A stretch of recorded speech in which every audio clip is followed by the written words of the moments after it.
Radio.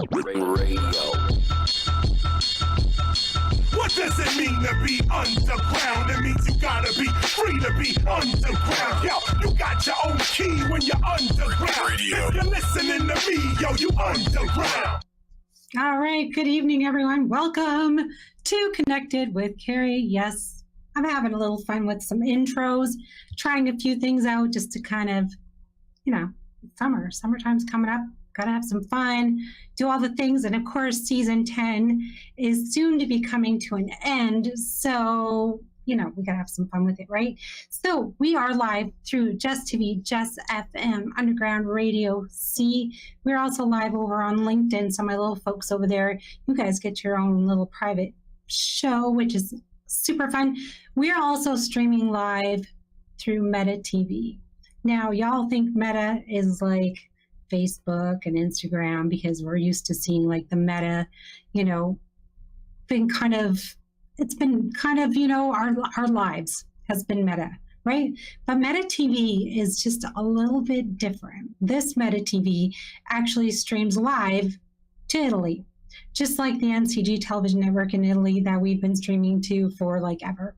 So Meta TV has been probably introduced the past couple weeks. If you have not seen any of my shows since then, they've been going over to Italy over there. And yeah, it's been super incredible because we get more of an audience over there, which is so great. We're still live streaming through Roku TV, of course. That's never going to change. Also, we are going to be adding the Underground Radio C YouTube page soon as well. Probably my next show. Most likely that'll be incorporated. So we're going to be like all over the place. So without further ado, I've got to bring my guest on. If you did not see my social media, because some of you don't, some of you could be driving around and you're busy with your work and you're doing the things, and sometimes you're not on social media, which is okay. My guest this evening has been on my show before. She's super incredible. She's amazing. We had a lot of fun last time talking a little bit about communication styles. And I learned that I'm a diplomat. So that was interesting to find out because I did her little quiz, which was super fun. And I was like, I wonder what kind of communication style I do. And then, I wonder what other people's communication styles are. So if you don't know what a diplomatic communication stylist person is, Google it and go from there, right? So without further ado, I welcome my guest to the show. Welcome, welcome, welcome. Now, of course, her name is there, but I'm going to remove it because, we already have it going on the other end of things. So without further ado, please welcome my guest, Gracie W. Liu, to the show. Please formally introduce what you do and your beautiful background of getting into, your work and all the fun things that you do, why you chose your career. Maybe we can go back into the communication style, why you decided to help people find out their communication style, because I don't know if I want to do that. I know I'm good at talking, but I don't know if I want to know other people's talking and communication styles. So without further ado, take it away. Thank you, Cari. I'm so honored to be here on your show today. So let me just kind of give you a bit of background. So I was born in Vancouver, Canada, and grew up in Canada, and then into the United States. So my parents, though, they're traditional Chinese parents. So communication has always played a part in my life. I grew up, with my traditional Chinese parents. I grew up with my teachers, friends who have the Western style of communication. So I had to learn, how to communicate in the Western culture as well as the Eastern culture. And, what I learned was some of the things that I said and did, I could do, I could do at school because it was expected to share opinions, to go ahead and, speak up.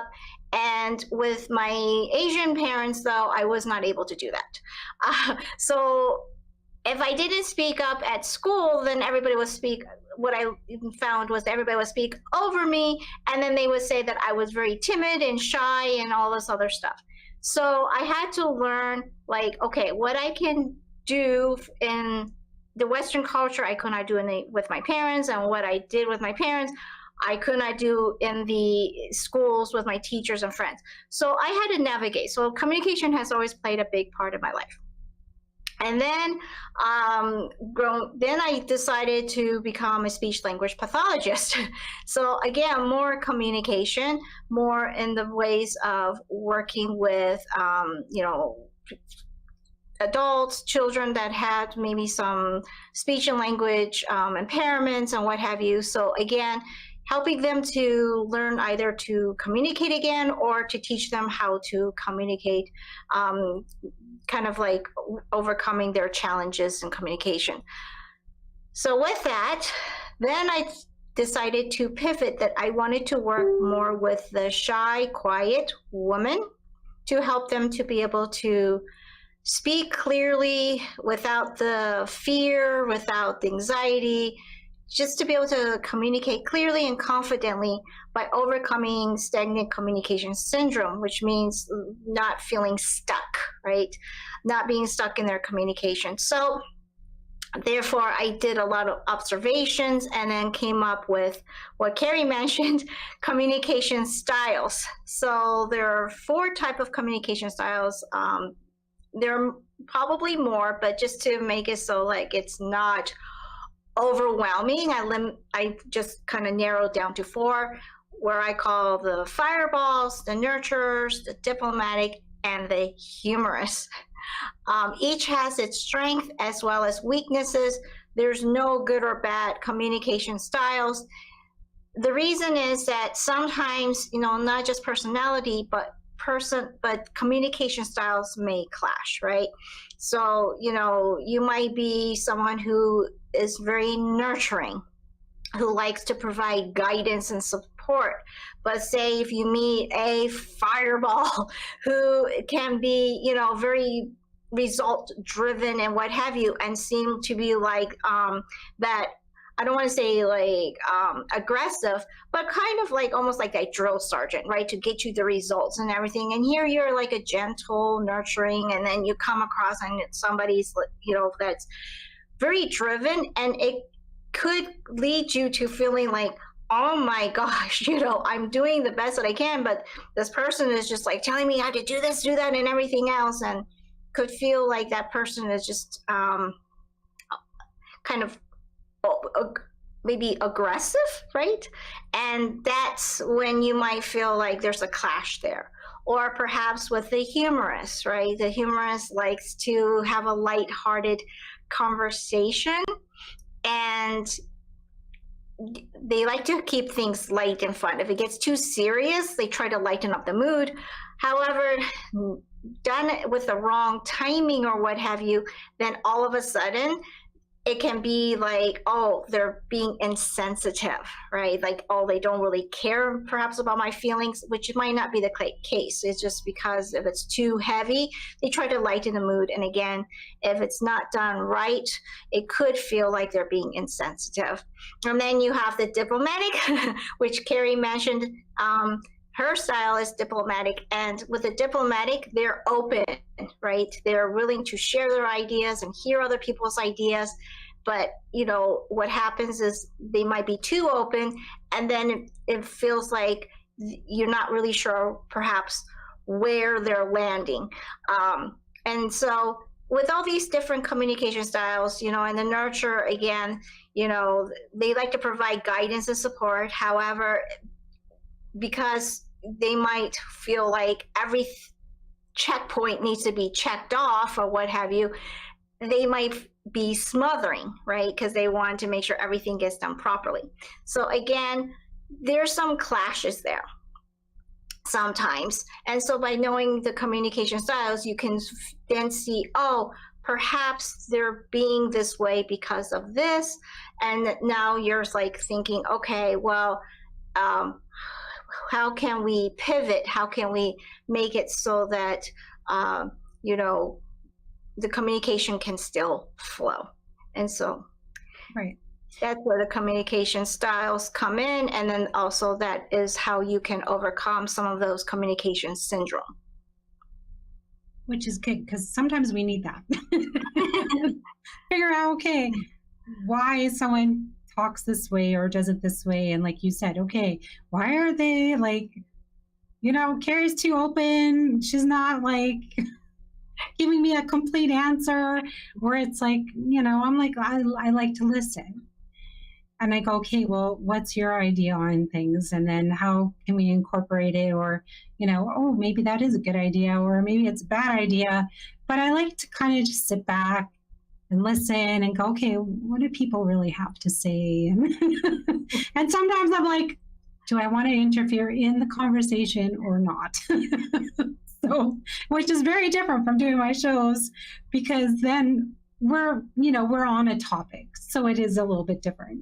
For sure. So when you have coaching for communication styles, is it often, do you find it's more the corporate world that will come to you for help? Or have there been like relationships, that are in trouble going, I don't know what she's saying, I don't know what to do, and help.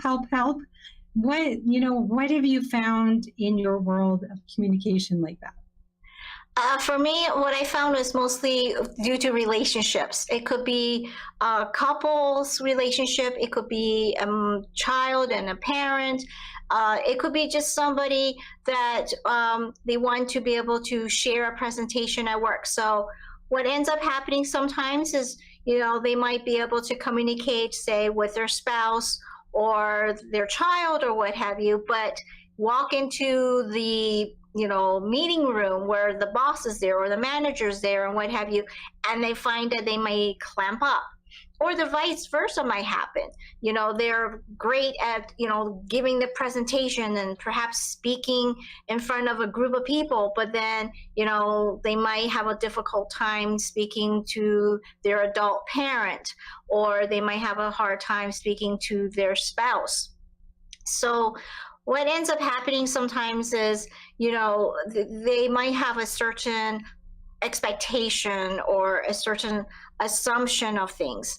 And so again, it might be just like a situation that perhaps happened in their past, either in their childhood or a certain situation. And then because of that, perhaps they start to tell a story and they start to believe that story, and which becomes like a limiting belief, and that makes them stuck. So they get stuck into that pattern of perhaps not speaking up to a certain family member or to their managers, or whatever it may be, and leaving them feeling like I always like to use this analogy of, if you think about, stagnant water where there's no movement in the water, and over time that water can get kind of murky and muddy and, just not looking fresh and good, right? Well, that can happen with your communication, that if you get stuck in that limiting belief, like, I can't say certain things, or this person is not going to listen to me, or what have you, you start to feel like that stagnant communication, right? You start to feel like communication is being just stuck there and leaving you feeling kind of like muddied into that situation, into that old pattern. And so what we want to do is help to shift that, reframe from the thought, giving you new limiting beliefs so that you can start to have that flow and overcome what I call that stagnant communication syndrome. Perfect. That's a good analogy. The stagnant water, because everyone knows if you leave something for too long, especially water, and it's like, ugh, it's gross. But after, it rains and then there's like the little puddles and, you go the next day and it's, you can tell it's getting murky in there, like all the soot is kind of like silt and soot. I call it soot. The silt's coming through and it's like, oh, it needs to be definitely cleared up because you're like, I can't see anything. Same with like ponds and things like that. And you're like, oh, and you want to see, especially in like a pond or whatever, if you're out there, say you're canoeing or, just enjoying the water. Some people like to go fishing. And what happens? You go and you see the murky water and you're like, I don't even know if there's anything in there worth fishing for. Right? Exactly. So it goes into your communication. Well, do I want to look deeper? Do I want to, clear this out and go, well, what is underneath there? Because oftentimes, like you said, it's the murky waters is like the trauma, right? From the childhood going, okay, well, what are we allowed to share? And like you said, it goes back way back to when this has been my theme. The last 3 shows have been really like childhood trauma and just things that are been embedded in us.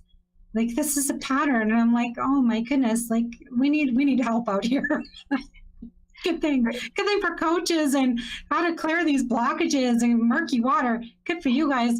Because we don't realize, they say, the tender years were very, what's the word? We're sponges, right? So we take everything in when we're little. Impressionable is the word I was looking for. So we don't even realize what's going on in our lives because we don't even know anything by age 6 or 7. But yet, all of these things that are happening around us in our cultures, in our homes, in our schools, things that we're learning have been really embedded into us. And sometimes we don't even understand, okay, why are we not, manifesting things?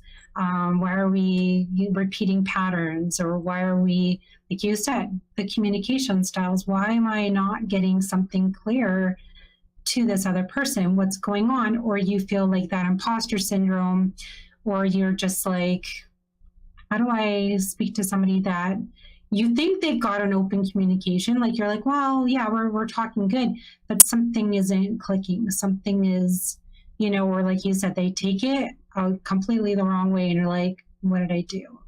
Right? Exactly. So getting that cleared out is huge right away. So when do people, realize? When does that little light bulb come on and they go, oh, I can't seem to get through? Like when does it? What have you noticed? Tell us. Well, what I've noticed, and maybe your listeners can relate, is a lot of the times when they start to want to have that desire, right? Perhaps they notice when they're always having that argument with their spouse and it's not going anywhere, and yet they're not ready to say they want to separate or anything like that. Or perhaps it's like that, what I was going to say, promotion. They want to have that promotion and they're not getting the promotion. So what they start to notice is like they have this big desire and they're not getting they're not getting the desire. I'm having a little bit problem talking today. Sorry. It's all about communication. We're doing all stuff with communication, and sometimes what happens is when you're talking about communication, sometimes communication breakdowns can happen. And we just kind of have fun with it and roll with it. Yes. So if they have the big desire, and again, perhaps your audience, they can relate. They have this big desire and they're not getting it. And, sometimes they might start to feel like they're not worthy of it. And what they may not realize is that it may be due to a communication, and so not embodying the worthiness can affect communication. So once when they start to embody the worthiness, then the communication piece starts to come out, and then they start to think about, well, how can I communicate in a way that I can get the desire that I would like to have, right?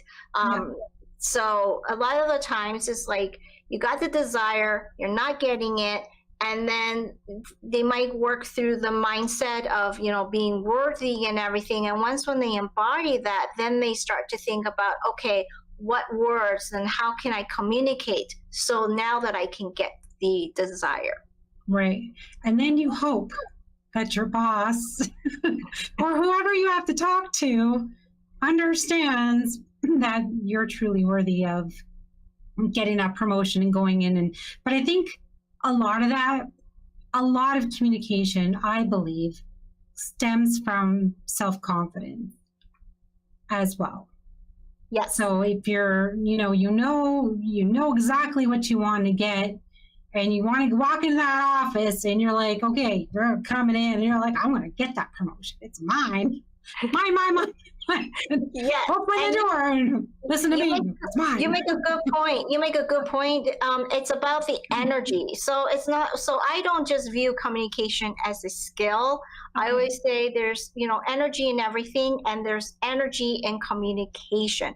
So how your energy, you know, is, it starts to exude into, like you mentioned, confidence. You know, your tone of voice becomes confident, right? It's, you know, I want to get that promotion. I deserve that promotion versus like, oh, I would like to have that promotion. You know, I work really hard. I feel like I deserve that promotion, right? It's a different energy feel versus, you know, so I'm qualified. I'm just as qualified as the other person to have this promotion, right?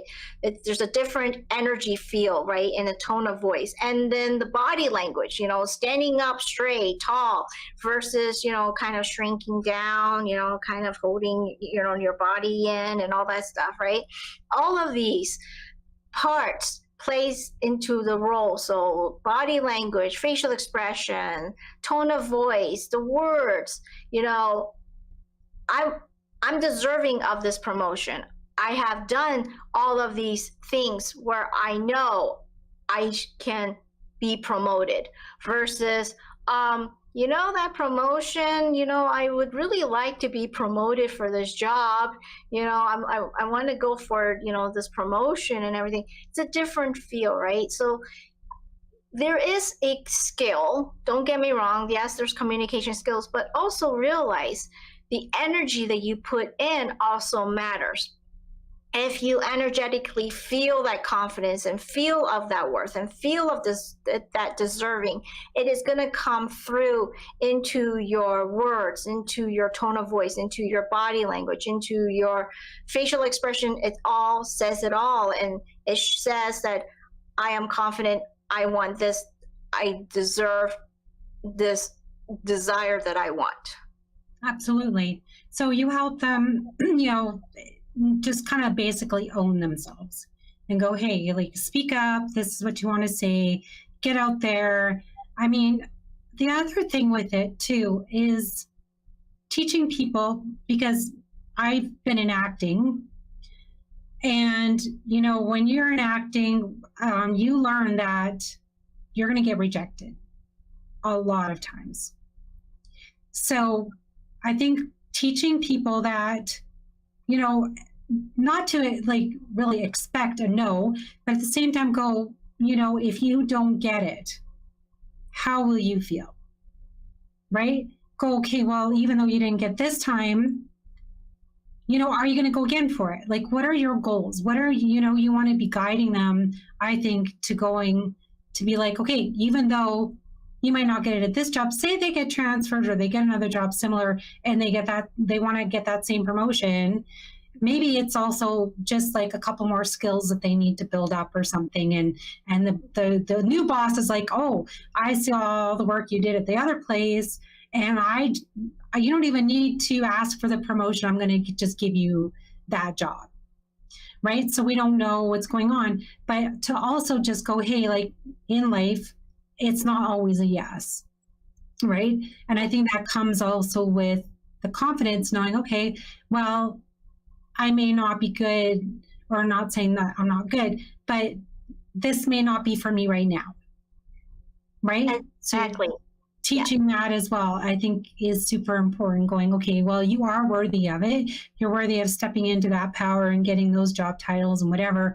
But it may not be at this job. It might be at somewhere else or down the line or whatever. So, but I think holding that space is truly important as well. I want to go into your book as well, because I think that's super important to go over what, first of all, the name of your book, and then take us into the details about it and how it can help us, help the people, help the people out there. And then we'll kind of go back into some more questions. Okay, so, right. So I wrote a book called Pearl of Grace Path. And I'm in the middle of getting it published and what have you. So the reason I wrote this book is I really wanted people to embrace their worthiness and reframe all of the beliefs. And, part of that is, if you don't get that promotion, it's not because you weren't deserving of it, maybe just not the right time. So what you end up can do for yourself is release any of the judgment, the guilt or the shame and what have you, because those are all limiting beliefs, right? So what I have is I went through the acronym, the PEARL, as well as the acronym GRACE. Because for me, we have words, we have like the dictionary words. Again, if we're talking about communication as energy, then it's going beyond just the dictionary meaning. We all know what a pearl is, right? It's that gem and that shell and everything. However, for me, it's about you being the pearl, the pearl in you, the worth, your voice, all of that. And then, and if you're hiding your shell, if you're hiding your worth, you're hiding your voice and everything, then it's time to open up. It's time for you to shine. So I go through all the processes of, each letter representing something. Like, for example, the P in Pearl represents presence, being present in the moment, and then acknowledging your emotions for E, as well as having an awareness for A. So each of the letters represents something, and I explain how each of those letters play a part in you and in your communication. So again, it's taking the words and it's going beyond what we read in a dictionary of what the meaning of pearl and the grace. It's really feeling the energy of those words, and then I put that into the acronym. Okay. Can you take us just through one of them? Sure. You can choose. I'm not going to choose. I'm going to let you decide. Okay, so one of the things that I love is we talk about gratitude. So for the grace, the G is gratitude. Speaking from a place, living in a place of gratitude. Things can fall apart. You might not get the promotion, or you might have an argument, or you might have something that was less desirable. However, you still can be in that state of gratitude, right? Instead of saying, oh, I lost this promotion or what have you. Well, find that silver lining, right? That gratitude. Perhaps it's, I'm grateful for that I had the opportunity to go for this promotion. And now I know what I need to do next, or next time I know, what I can offer. So perhaps there's another promotion or another opportunity that you can go for. And I'm, grateful for the lesson to help me to know like how I can expand to go for a different career path, or to go for a different promotion, or whatever it is. Because just because you feel like you lost one thing, actually there is growth in there for you. So that could be in itself of a gratitude. You had perhaps that argument, right? There was a communication breakdown. Perhaps there's a gratitude in there of, now I know where I need to step in, or I'm grateful for the opportunity to see how, what fell apart and what can be done differently next time, so that there can be a repair in the communication breakdown. So, gratitude just really helps not only to overcome fear, right? The opposite of, if you want to beat fear, the opposite of having that fear is being in gratitude.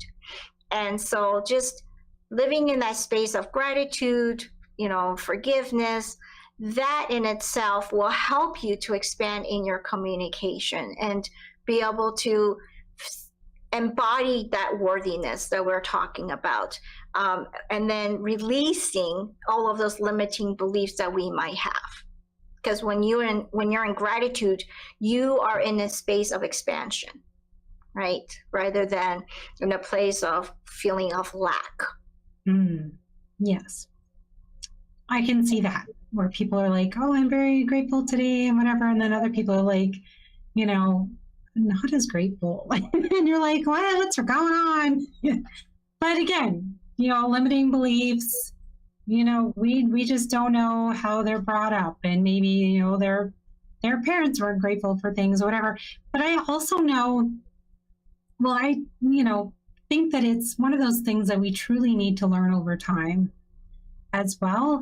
And I hate to say it, but I also think we have to go through some turmoil and, the hard stuff in life to go, oh yeah, I'm actually grateful for this or that or whatever. And I think, probably all of our parents put us through like those little tests of like, let's go camping. And then like, and we have like nothing, it's freezing outside or whatever, and then you get home and you're like, oh, I'm so thankful for the heat, or the water goes out in the city or something, and then the water gets back on, you're like, oh, I'm so thankful I can have a shower, or so those are those testing moments. But I'll share one personal story.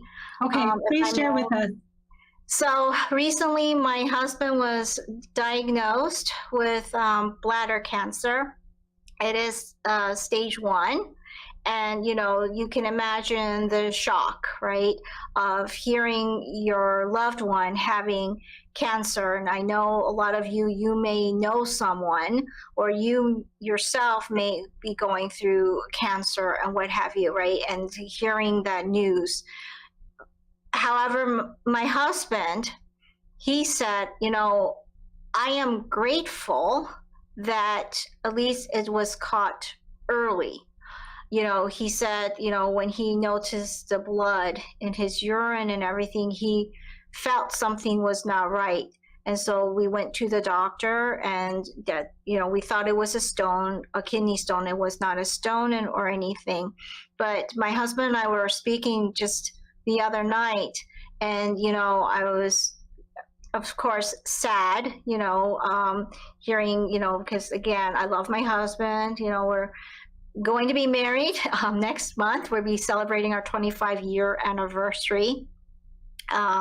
So it is upsetting, right, when you have a loved one going through something health related. However, my husband found something to be grateful about, and that was, hey, at least we caught it early enough, that there is hope for treatment. There is still something that we can do. So as much as, something, that is traumatic or horrible or what have you, there is something that at least we can find, that, like I say, that silver lining of something that we can be grateful for. So, yeah. And I know Grace has been going through this for a little while, but still, condolences on the hard parts of it, right? You know, those sleepless nights and your mind is going crazy, and it's just like, oh, you know, but yeah, like he's fighting through this, and Grace knows there's just got a whole community of amazing people right beside her. We're all here to cheer her and her husband on, mostly her husband on. We're not going to cheer her on. I'm just kidding. It's support. See, we got to laugh and keep us all, you know, but so yeah, like I said, humor is important, right? And yes, you can have a couple communication styles. Yes, and I just wanted to say the reason I share this is not to say, oh, because she's a communication strategist and she knows all about communication, and she has it all figured out. And I don't have it all figured out. I practice what I teach. So everything that I'm speaking about, I'm going through it too, because life happens, right? I'm human, and life happens, for all of us. And so, these conversations, these things that are happening are real. And so I just, I wanted to share that although, I'm a communication strategist, all this other stuff, there are still things that, can throw a little bit of a curveball, but it's how we deal with these curveballs. And again, an example is, for us, it was finding that thing that we can be grateful for, that we can be, showing some gratitude, so that we're not going to snowball into that other dark hole or what have you, right? We want to be able to want the depression hole. Right, and so that my husband and I can still hold space for each other and still have that deep, meaningful conversation without having it all fall apart on us while we're navigating through some of his health challenges. Yeah, exactly. And that's what you want, right? You want to have a supportive system around you and within your relationships as well, because that's super important. And I'm not saying you have to disclose everything to everybody out there. No, you don't have to. But, if there are a few close people that are around you and you feel like, maybe I should share this or this, and they know what's going on and they can just offer a little bit of help and support, kind of hold your hand along the way, right? Exactly. And I really don't think any of us have it all figured out at all. And I think if we do, something is wrong. Because the perfect person does not exist. No, it does not. No. And I think as soon as we think we have one thing figured out, there's always something else. and that's why I say, everything I teach, everything that I discuss, I'm sharing out there with the audience, with the people that I work with. I also practice myself what I am teaching. It's all the advice, everything that I give out there, I also have to put into practice myself. We do. Yeah, we absolutely do. Because, they say practice what you preach. But again, it's easier said than done, as they say sometimes. And then it's, we can spiral inside our minds and go, oh man, like you can see the worst side of things. And then you can see, well, okay, what's the lighter side? And there's more hope and things are getting better than worse, right? So you can kind of weigh those things. But again, sometimes we do. Sometimes we cry and we go down that little hole for even just, a day. And then we have to pick ourselves up and go, okay, like we can get through this and go, okay, yeah, this is this side, whatever. And especially for a spouse that's not, they're going through it. You want to try and keep that, that space for them that's more positive and keep them going and helping them through and going, we need the positivity to, re-engage that healing process too. So thank you for coming on. Yep. Sharing your stories, sharing your vulnerabilities. And no, Grace is not perfect. I'm not perfect either. But she can help you to get a little bit better with your relationships and with your communication styles for that promotion that you want to just walk in there and earn it just by boss, give it to me, right? That's, But Grace, please tell us where anybody can find you where they can connect with you, and then we're going to wrap up there. Yep. So you can find me on my website at gracesolutions.com. That's soul as in your soul. And you can connect with me on Facebook, gracesolutions.com. In LinkedIn, I'm under Grace C.W. Liu. Yes, I look forward to connecting with you. And again, it's all about, having that communication, right? So that way you are heard, seen, and, to be able to just speak up, speak your truth without the anxiety or fear or over-explaining.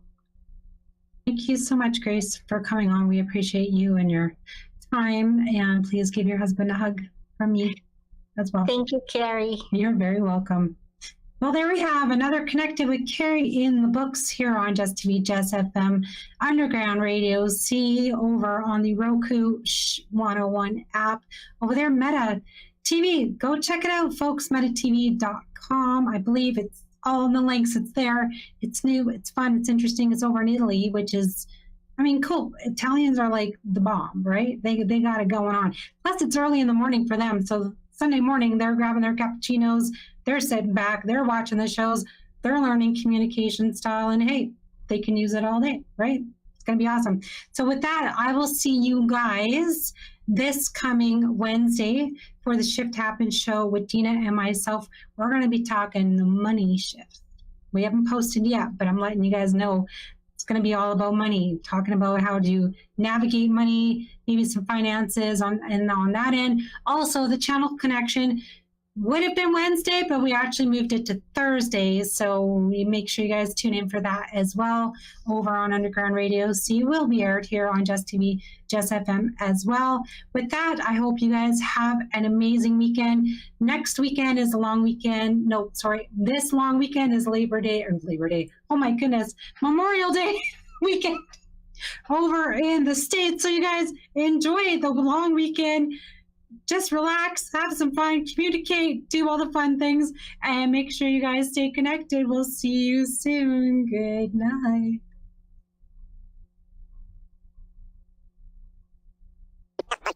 Underground radio.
Yes. All right. Black out if they act out. Yeah, I did that. Hey, what's up, though? Well, it's your gal Yaya, and you're here on Yaya's channel. Just kidding. We are here with a great J.U. Get over, I guess. I mean, it's not about taking it over. She's new to it. She doesn't know how we do it. You know what it is. All right, you started off again, and I'm going to be cool and interrupt. It's your man Jay Wu out here in the tropical paradise, and they say you don't bring sand to the beach, but alongside me I have the beautiful co-host Yaya. Yaya in the building, and we have amazing news for you. Well, we're outside, not in the building, and the sand is out here on the beach. We're here to talk about Who Got Next Hour on Jess TV. Hey, and I know it is at what, Tuesday. I guess. You know, wait, let me do it. And I know it is at every Tuesday. 10 o'clock. 10 o'clock. Oh wow, yes. You can catch Demasha with the Zip Mouth Motivation Show. You can catch Jay Cabrera with Indie Vibing with Jay. You can catch Yaya with Reggae with Yaya all the time. And we can't forget Who Got Next Indie Artist video show. So stay tuned every Tuesday night, 10 p.m. right here on Jess TV. Yes, it's your man. And your girl. And your gal. That's right. All right. Boom, peace. Let's have some fun. Let's have some fun. Yes. All right. Black out if they act out. Yeah, I did that.